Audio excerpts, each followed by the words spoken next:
My daughter's always giving me skin products to try, and I always use them for a few days, and then I just get bored and stop. But since I started using OneSkin, and that's today's sponsor, I've been using it twice a day without fail. And I'm not kidding. I've been using it around my eyes and on my face. And within a week, I'm already seeing differences. It's easy to use, and my skin really feels soft, and I think it looks healthier. I'm sure you know this already, but stress, hormone fluctuations, and a lack of sleep can affect your skin. From dry skin to dark spots and acne, your complexion may not be where it used to be, and that's totally normal. However, one skin can really help. I like this company. It's an all women team of scientists, and they've developed a peptide called OS1, and it improves the health of your skin basically from inside out. In other words, it gets to the root of the problem. And as a physician, it's important to me that the benefits have been backed by studies. Now, for the first time, I'm recommending a skincare product to my daughter. So you can get started today with 15% off using the code Toddlers at oneskin.co. That's 15% off oneskin.co with the code Toddlers. Now, after you purchase, they're going to ask you where you heard about them. So please let them know that Toddlers Made Easy referred you to them, as that's one way of supporting the show. Welcome to Toddlers Made Easy, where there's no fluff, just practical, research based, 15-minute or less parenting strategies to help you calmly manage all those crazy, awesome toddler moments. For those of you who don't know me, I'm Dr. Catherine, a pediatrician with more than 33 years of experience. I'm the author of 2 parenting books, the founder of Healthiest Baby, and most importantly, the mother of 4 amazing adult kids. And I just became a grandmother a few days ago. And then there's also Smudge, my great big golden doodle.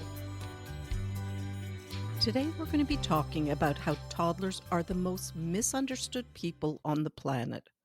Being a toddler is actually tough. We expect toddlers to follow the rules, but they often don't even know the rules until they break them. They can't express what they need or want with words. They can't choose what they eat, and they're shorter, smaller, and slower.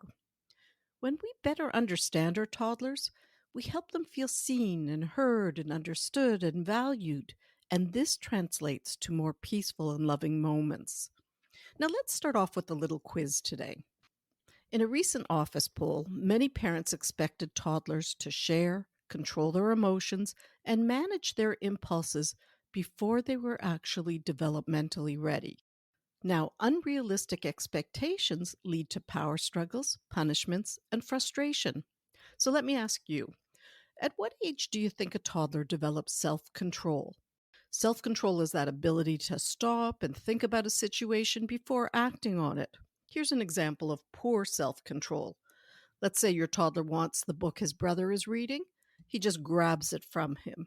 That's poor self control.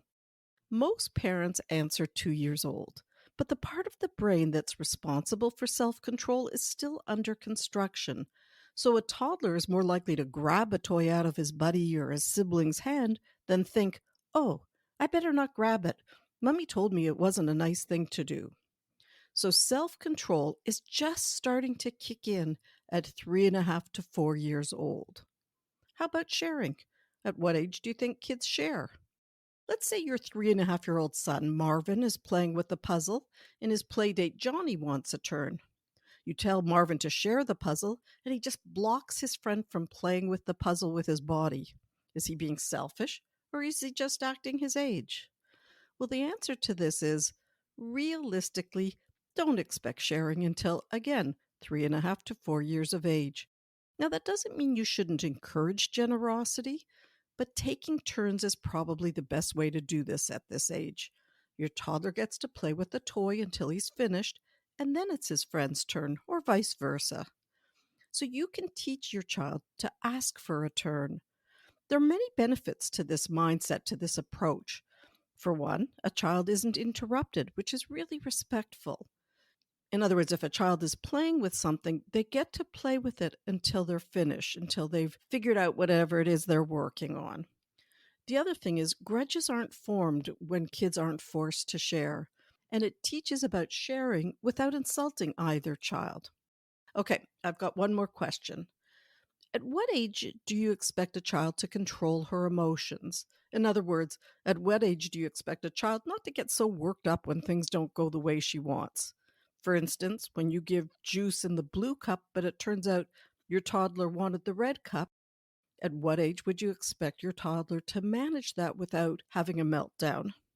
Now, if a toddler is frustrated, chances are he's going to have a meltdown because a toddler can't use logic to talk himself down because that part of the brain is still under construction.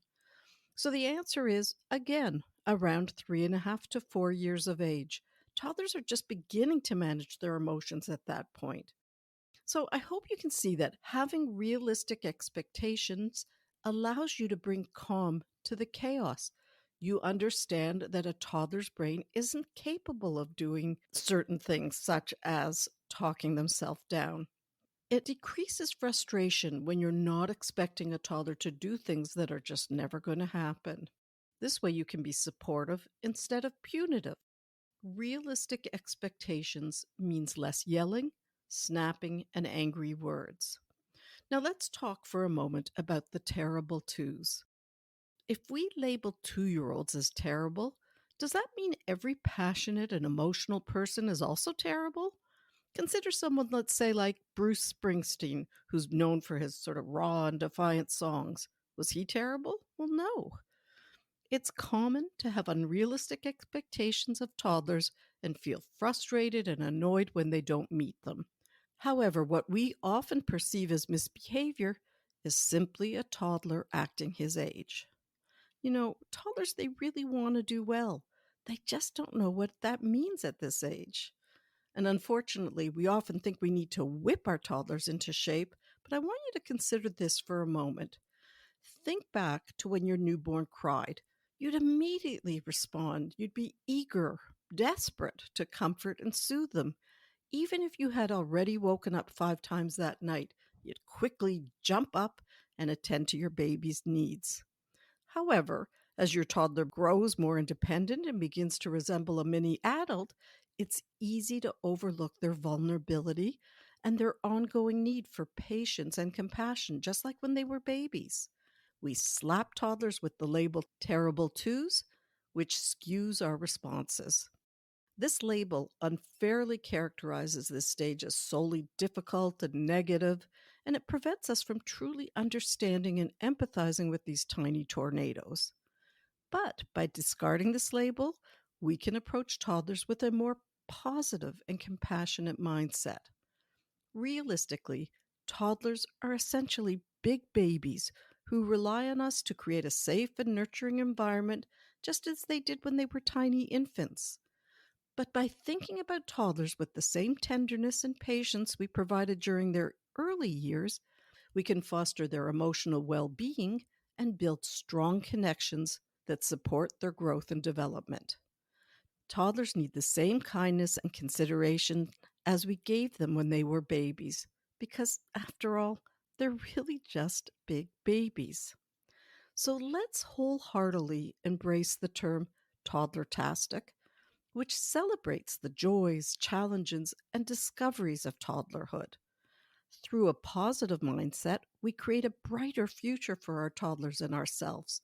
We foster stronger bonds that will support lifelong development, and it will even nurture our own personal growth. In fact, thinking of this phase in your child's life as toddler-tastic will make it easier for you. When we think in positive terms, we cope with everything better. We see toddlers as amazing little people instead of little problems to be managed. It also improves our connection and encourages us to think differently about challenges. The toddler years, they really play a crucial role in establishing our discipline style. They shape our approach to handling problems, and they sort of set the foundation for future habits. And now you have the opportunity to break free from old parenting styles and find new approaches that truly work and match your values. So, if you're looking to up your parenting game during these awesome toddler years, we've got something special for you. Check out our hugely popular toddler courses. They're packed with practical tips and real life strategies to help you tackle all those tricky toddler moments, to nurture your child's emotions, and to create a happy, harmonious home. So say goodbye to the confusion and frustration, and hello to becoming the cool and confident parent you really want to be. If this resonates with you and you'd like to learn more, check out the links in the show notes. I hope you have a wonderful week and happy parenting.